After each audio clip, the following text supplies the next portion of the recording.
The doctor said the words that ended Adeline Frye's life as she had imagined it, and he said them the way such men do briskly without looking up from his notes, as though he were remarking on the weather rather than closing a door forever. "You'll not bear children, Miss Frye. There's damage from the fever you took as a girl. I'll spare you the particulars. But the plain fact is your body won't carry a child, not now, not ever. I'm sorry, it's best you know it, so you can order your expectations accordingly." And he had gone on to the next thing, and Adeline had walked out of his surgery into the cold gray street of the town of Harlow Bend, 26 years old, and stood there a long while with the whole shape of her future rearranging itself around this one hard fact. For she had grown up, as most girls did, expecting to be a wife and a mother, and the doctor had just told her she could be neither. For who, she thought, walking home numb, would ever wed a barren woman? Who would choose a wife who could give him no sons to carry his name, no children to work his land and comfort his age? A man marry, above all, to have a family. And Adeline Frye could give no man that. She was, the doctor had informed her in the space of a minute, worthless as a wife before she had ever been one. It was not vanity that made her think so. It was the plain hard arithmetic of the frontier, where children were not merely wanted but needed, hands for the work and heirs for the land and insurance against a hard old age, and a woman's worth was reckoned, fairly or not, in large part by her ability to provide them. Adeline had seen it herself. The pity and the quiet contempt directed at the barren wives of the district, the whispers, the way a man might set aside a wife who gave him no children as though she were a field that would not yield. And she had resolved, in the gray months after the doctor's verdict, that she would not subject herself to that. She would not marry at all. She would not offer some hopeful man a barren bargain and watch his hope curdle into resentment over the childless years. She would be the district's spinster, the maiden aunt, and she would make her peace with it, and she would not let anyone see how the wanting of a child of her own, a wanting that did not care one whit what the doctors said was possible, sat in her chest like a stone she would carry to her grave. She kept house for her widowed father, and when he died she kept it for herself, taking in sewing and teaching the little ones their letters, a quiet, useful, respected woman that the town of Harlow Bend had filed away under spinster and mostly forgotten. It was a smaller life than she'd once dreamed, and she did not let herself grieve it too openly, for a woman who grieves aloud invites the pity she can least abide. But there were moments the wanting caught her unguarded. She taught the district's children their letters, and she was good at it, patient and warm, and the little ones loved her, and there were evenings after they'd all gone home to their mothers, when Adeline would sit alone in her quiet, clean parlor with the fire low and feel the silence of the house press in on her, and know that this was the whole of what she would ever have of children, other women's, borrowed for an afternoon, always going home to someone else at day's end. She would take up her sewing then and set her jaw and remind herself of all she did have, her health, her independence, the respect of the town, work that mattered, and mostly she believed it, and mostly she was content, or near enough to it that the difference didn't show. Only sometimes, holding a neighbor's new baby for a moment before handing it back, she would feel the great unspent tenderness in her rise up so fierce it frightened her, and she would give the baby back quickly and go home, and not sleep well. She might have gone on so all her days, a good woman quietly making the best of a narrowed life, had it not been for the widower Boone Hollister, and his 6 motherless sons, and the day they came down out of the mountains and turned Adeline Frye's careful, resigned life entirely upside down. Boone Hollister was a big, quiet mountain of a man who ranched a hard, high place 2 hours up the valley, and he had buried his wife 18 months before. She had died bearing their 6th son, and the baby had lived and the mother had not, and he had been left with 6 boys, from a newborn to a lad of 12, and a ranch to run, and no earthly idea how to do the one while doing the other. He had struggled through a year and a half of it, hiring what help he could keep, which was little, for the place was remote and the work was hard, and 6 wild, grieving, motherless boys were more than most hired women would abide. And he had come, at last, to the reluctant conclusion that he must marry again, not for himself, he'd not the heart for it, still grieving his Lorna, but for his boys, who needed a mother's hand more than they needed anything money could buy, and who were, he could see with a father's fear, growing up half wild and sad and unmothered, while he failed them daily at a thing he did not know how to do. So Boone Hollister came down to Harlow Bend that winter looking for a wife, and it was not a romantic errand, and he did not pretend it was. He needed a woman of sense and kindness and stamina who would take on 6 boys not her own and make them a home. And he let it be known, quietly, that he was looking. And the town of Harlow Bend, which had opinions about everything, had opinions about this, that Boone Hollister, for all his land, was a poor prospect, 6 boys being 5 more than most women wanted to inherit, and that he'd be lucky to get any decent woman to take on such a brood. And someone, Adeline never learned who, though she suspected the meddling kindness of the parson's wife, someone put Adeline Frye's name in Boone Hollister's ear. The spinster seamstress, good with children, taught half the little ones in town their letters, sensible, kind, strong, unwed, and barren. But then the whisper went, what did that matter to a man already drowning in 6 sons? He didn't need her to bear children. He needed her to raise the ones he had. And there it was, the cruel joke of it, or the mercy of it. Adeline could never quite decide which, that the very thing which had made her worthless in the marriage market of Harlow Bend. Her barrenness was the one thing that made her, to this particular drowning man, not worthless at all. Boone Hollister did not need a wife who could bear children. He had all the children he could handle and more. What he needed was exactly what Adeline Frye was, a woman with a mother's whole unused heart and no children of her own to divide it. He called on her on a cold afternoon, filling her small parlor doorway, twisting his hat, and he made his case plainly, for he was a plain man. Miss Frye, I'll not waste your time nor insult you with pretty talk. I've 6 boys and no wife, and I'm failing them. And I've been told you're the finest hand with children in this district, and a woman of sense besides.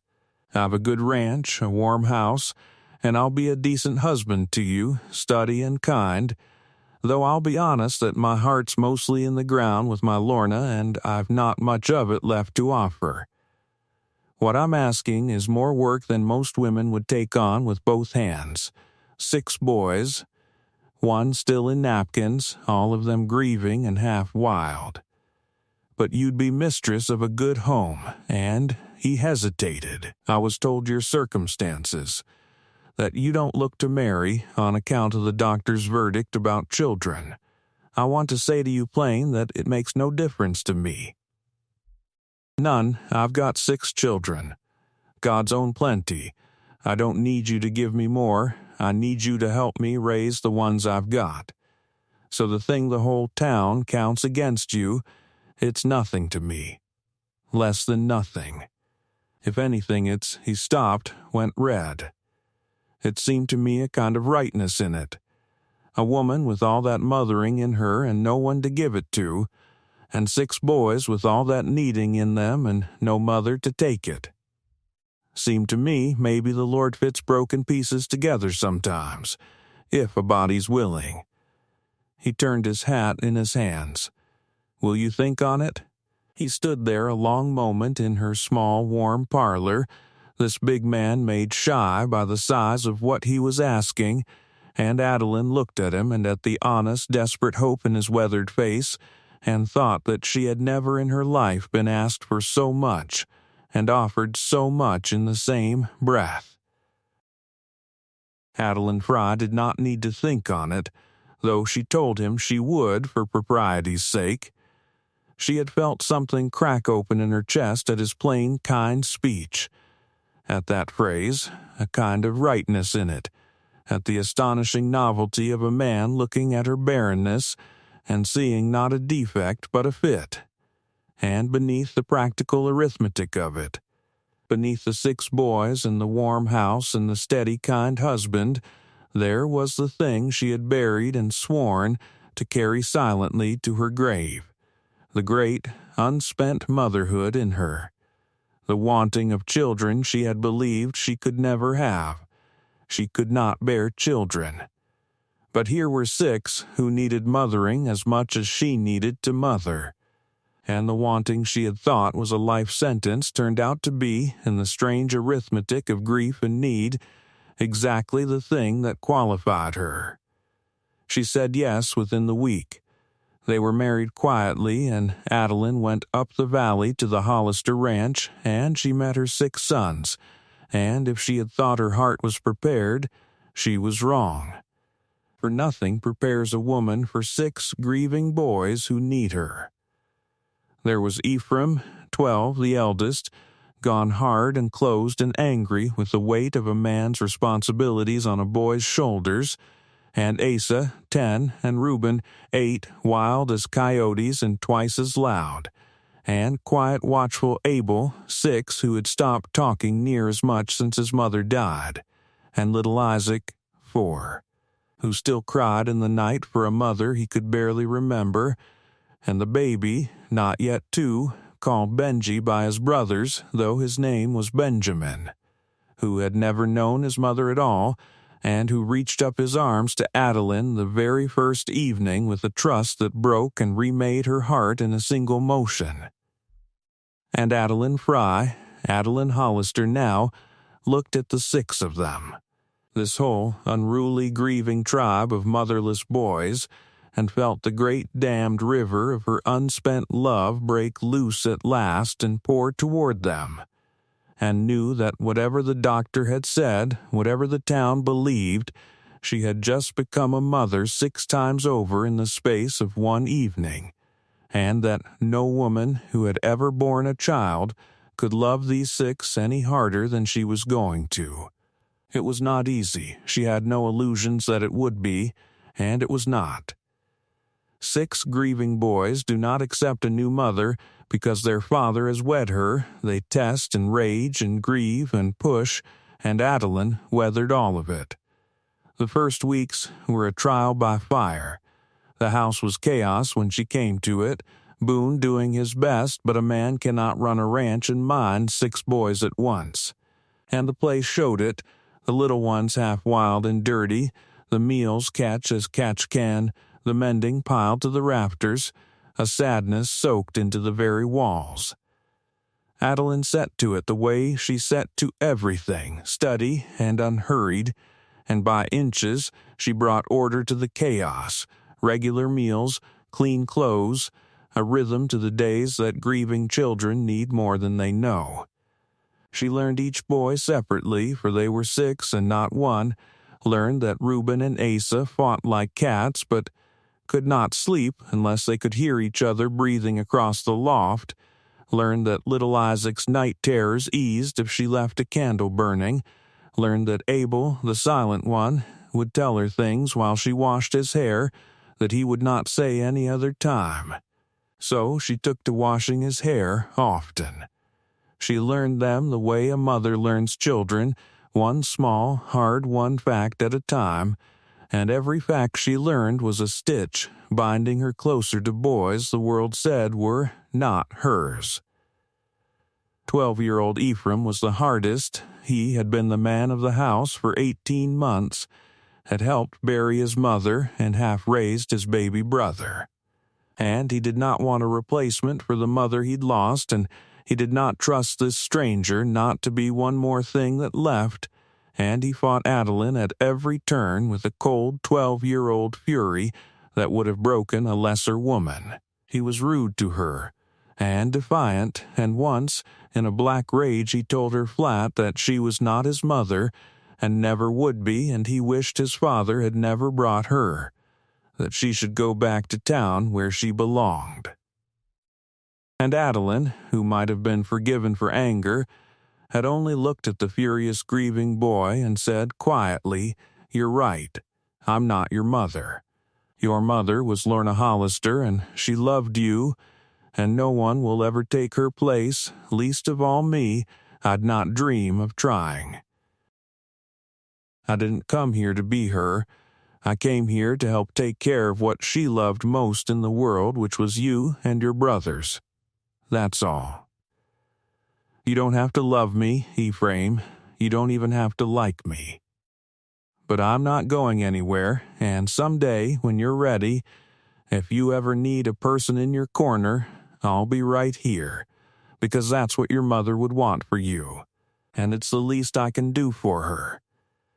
And the boy had had no answer for that, and had stormed off, but something had shifted, some first hairline crack in the ice, for she had not fought him, and she had honored his mother, and she had promised to stay, and staying, it turned out, was the one thing the boy needed most in all the world, and trusted least to be given.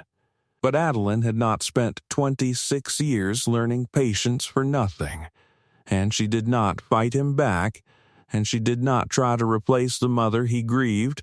She only stayed, steady and warm and unshakable, absorbing his anger without returning it, being there every single morning when he woke certain she'd have vanished in the night, until slowly, over the long white winter, the boy's frozen fury began to thaw against the simple, relentless fact of her staying. The younger ones came to her faster. Little Isaac, starved for a mother, attached himself to her within days and would not be pried loose. The baby Benjamin took to calling her Mama before she'd been there a month, having no memory of any other, and the sound of it the first time went through Adeline like sweet lightning, the word she'd been sure she would never hear directed at her by any child. It had happened on an ordinary evening. She'd been carrying the baby on her hip, stirring a pot, and he'd patted her cheek to get her attention and said Mama as plain as anything, wanting a taste of what was cooking. And Adeline had had to set down the spoon and hold on to the edge of the stove, for the word had struck her somewhere so deep and so long walled off that her knees near gave. 26 years old she'd been when a doctor told her no child would ever call her that. And here was a fat, happy baby patting her face and saying it like it was the most ordinary word in the world, which to him it was, for she was the only mother he had ever known. She had gathered the baby up and pressed her face into his neck and wept, quietly, so the boys wouldn't see, and Benji had patted her hair, puzzled and patient, and said Mama again, and Adeline had laughed through the tears and thought that the brisk doctor in Harlow Bend had been the most wrong a man had ever been about anything. Silent Abel began, by inches, to talk again, drawn out by her patient, gentle attention. She never pushed him, only left the door open, and one day the words simply started coming and did not stop. 6 years of a quiet, watchful boy's dammed-up thoughts, and Boone stood in the next room and listened to his silent son chatter to Adeline and had to go outside for a minute.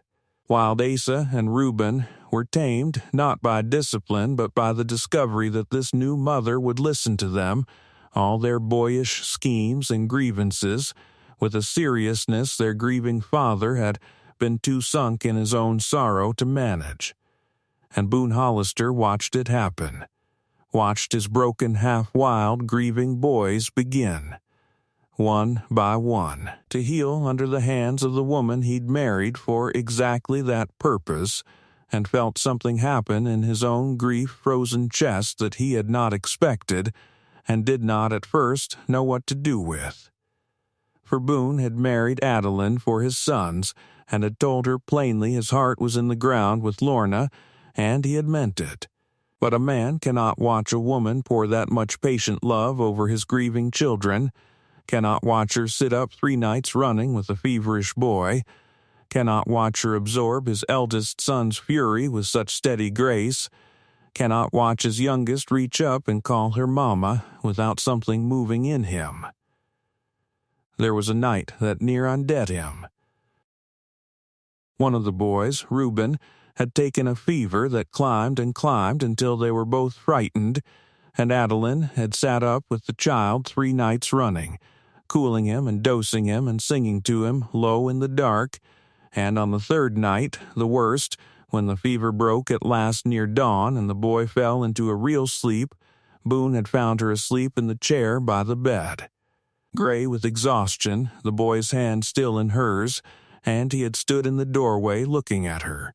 This woman, who had come to them a stranger a few months before, who owed these boys nothing, who had just spent 3 nights fighting for the life of a child she had not borne as fiercely as any mother who ever had. And Boone Hollister had understood, standing there in the gray dawn, that he was looking at the finest human being he had ever known, and that his frozen heart had gone and thawed itself clean through without his ever deciding to allow it. He had covered her with a quilt and let her sleep, and gone out to do the chores and stood a long while in the cold barn with his forehead against a stall, trying to work out how a man goes about telling a woman he married for practical reasons that he has fallen wholly and helplessly in love with her.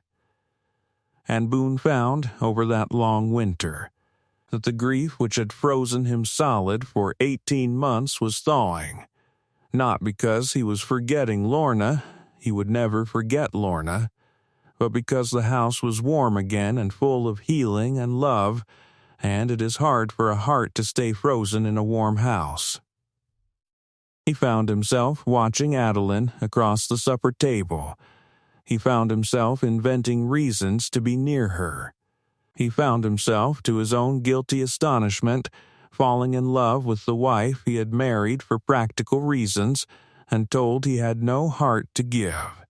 And Adeline had steeled herself against exactly this, had told herself firmly at the outset that she was entering a practical arrangement, that she would have the children she'd always wanted and must not be so greedy as to hope for a husband's love on top of it, that Boone had been honest, that his heart was Lorna's, and she must be content with the 6-fold gift of the boys and ask for nothing more. She had made her peace with a marriage of partnership and mutual respect, and had told herself sternly it was more than a barren spinster had any right to expect. So that when she began to feel her own heart turning toward the big, gentle, grieving man drawn by his patience, his quiet strength, the way he was with his boys, the way he looked at her lately across the fire, she fought it hard, certain it could not be returned, certain she must not let herself hope for a thing that would only wound her when it did not come. 2 people, once again, each falling in love in secret, and each certain they loved alone. It was the eldest boy, Ephraim, who broke it open in the end and healed the last of himself in the doing. It was spring by then, the worst of the boy's fury long since thawed, and he had come, grudgingly and then wholly, to love the woman who had refused to leave, and one evening he found his father alone in the barn and said, with a 12-year-old's terrible directness, "You ought to tell her you love her." Boone had startled. What? Adeline, Ma? The boy had taken to calling her Ma that spring, and the word still undid Boone every time. You love her. Anybody can see it. You look at her like you used to look at Mama. And she loves you, only she thinks you don't love her back, on account of you told her your heart was buried with Mama.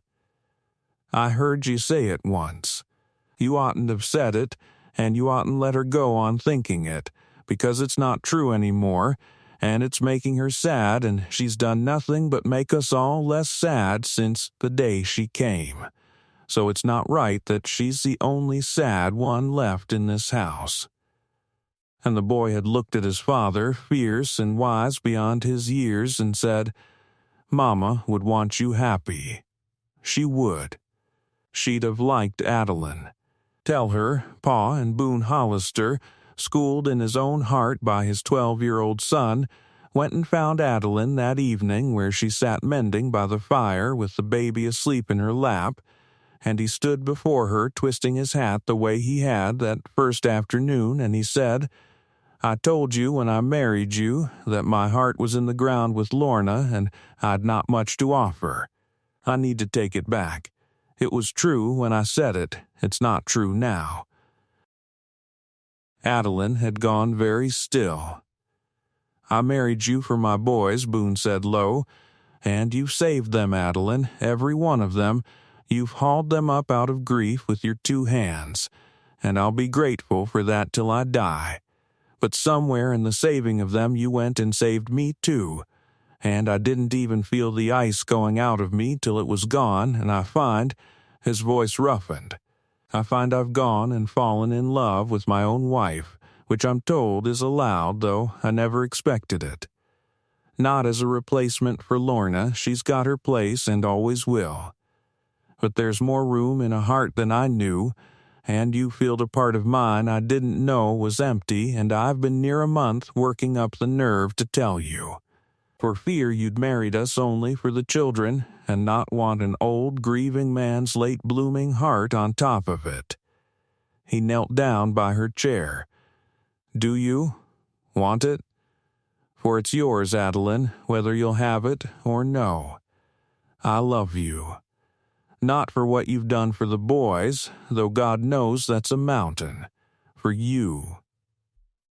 And Adeline Hollister, who had been told at 26 that she was worthless as a wife, who had buried the hope of children and then the hope of love, who had entered this marriage certain she must be content with crumbs and ask for nothing, Adeline looked at the big, gentle man kneeling by her chair with his heart in his hands and the sleeping baby warm in her lap, and she began to weep and to laugh, and she said, "You great fool, I've been dying of loving you all winter, and sure it was one-sided.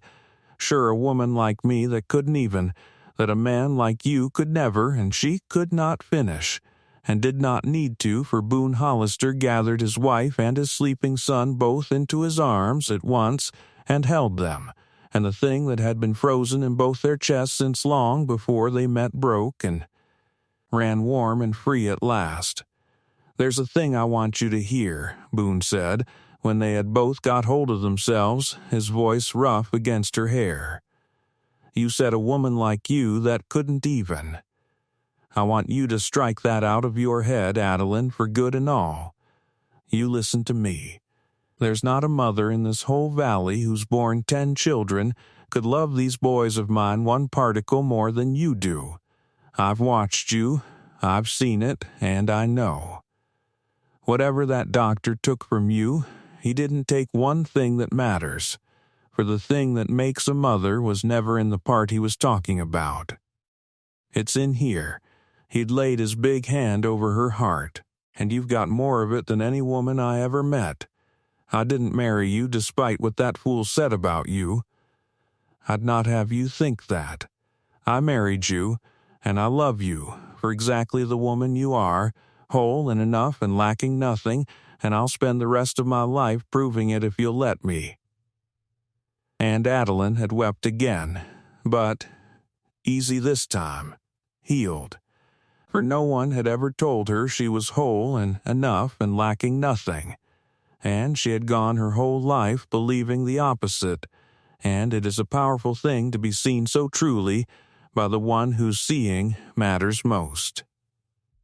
They had a good long life together on that high ranch, Boone and Adeline Hollister, and if it began in grief and practical arithmetic, it did not stay there, but grew into as deep and true a love as any in that country. There came a day, years on, that Adeline treasured above almost any other. She had gone back to Harlow Bend on some errand, and had passed on the street the very doctor who had told her, all those years before, that she would never be a mother older now, and it seemed he did not recognize the confident matron she'd become. And behind her, that day, had trooped a good portion of her family. 3 of her grown sons come to town with her, and a clutch of grandchildren, and the noise and bustle of a large, loving tribe that was plainly, unmistakably hers. And Adeline had watched the doctor's eyes pass over the crowd of children, calling her grandma and mother. And she had wanted to stop him and say, "You told me I was worthless as a wife, that no man would want me, that I'd die childless and alone. Look what I've got." But she had not in the end, for she found she felt no bitterness toward him any more, only a vast and settled peace, and she understood that the sweetest answer to a cruelty is not a word flung back, but a whole, warm life lived in defiance of it. She had gathered up her grandchildren and gone on down the street, and left the doctor to his notes. And Adeline raised those 6 boys as her own to the last day of her life, and they were hers, every bit as much as if she'd borne them, for motherhood, she came to understand, is not a thing of the body, but of the heart and the 10,000 daily acts of love. And by that measure she was the truest mother those boys could have had.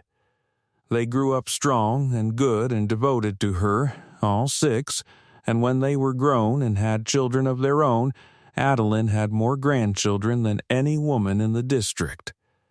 A whole tribe of them swarming the ranch at Christmas, calling her grandma, climbing into the lap the doctor had once told her would always be empty. She had walked out of that surgery at 26 believing she would die childless and unloved, worthless as a wife, her one great store of mothering doomed to go forever unspent.